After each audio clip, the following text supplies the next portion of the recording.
नमस्ते जी। आज हम एक बहुत ज्वलनशील टॉपिक को लेकर आपके सामने आए हैं और ये है ओबेसिटी से रिलेटेड। ओबेसिटी हमारी कंट्री में बढ़ती चली जा रही है और आजकल की जो हमारी दिनचर्या है उसकी वजह से इसका जो प्रेवलेंस है वो हमारी कंट्री में बढ़ता चला जा रहा है। तो इससे हमें क्या नुकसान होता है और किडनी डिसीजेज में ओबेसिटी का क्या रोल है। ओबेसिटी एक हमारी सिस्टमिक डिसीज़ है जिसमें पूरी बॉडी में चर्बी की क्वांटिटी बढ़ती चली जाती है, जिसकी वजह से बॉडी पे प्रेशर पड़ता है, बॉडी के अंदर साइटोकाइंस एक्टिव हो जाते हैं, जिसकी वजह से हमारे फ्री रेडिकल ऑक्सीजन बढ़ जाती है, जिसकी वजह से काफ़ी सारे नुकसान देखने को मिलते हैं, जैसे कोलेस्ट्रॉल हमारी बॉडी में बढ़ता है, heart diseases, brain diseases, kidney diseases, bone and joint diseases, spine diseases, सारी डिसीजेज पे काफ़ी इफेक्ट पड़ता है।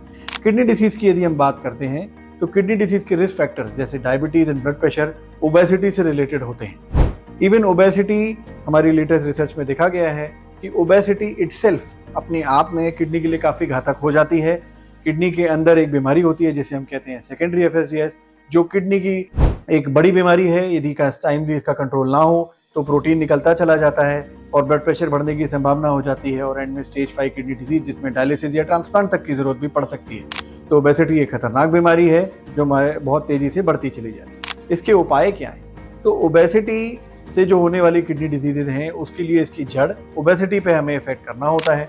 सबसे पहले इसमें डाइट और लाइफस्टाइल का रोल आता है। हेल्दी लिविंग जिसमें लो सॉल्ट, किसी भी तरह के एडिक्शन, स्मोकिंग और अल्कोहल को अवॉइड करना होता है। 7,000 steps to 10,000 steps per day की तरफ हमने हमारी एक्टिविटी को बढ़ाना चाहिए।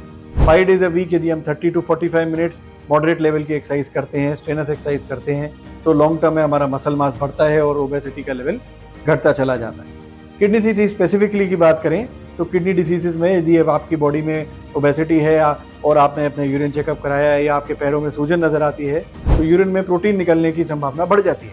यदि प्रोटीन निकल रहा होता है तो साथ में ब्लड प्रेशर बढ़ने की संभावना बढ़ती है। यदि ये डिसीज आपके साथ हैं तो हमें ब्लड प्रेशर कंट्रोल और प्रोटीन कंट्रोल करने के लिए मेडिसिन को रिक्वायरमेंट होती है, जिसमें हमारे ACE/ARBs, SGLT2 इनहिबिटर्स यूज होते हैं। इसके साथ ही साथ हमारे पास न्यूअर ड्रग्स जैसे मिनरलोकॉर्ड रिसेप्टर एंटागोनिस्ट या फिर ओबेसिटी को कम करने के लिए GLP-1 एनालॉग्स बहुत तेजी से यूज में आते जा रहे हैं। न्यूअर ड्रग्स जो इंजेक्टेबल फॉर्म में या टैबलेट फॉर्म में आते हैं, GLP-1 एनालॉग्स, वो तेजी से यूज अप आ रहे हैं।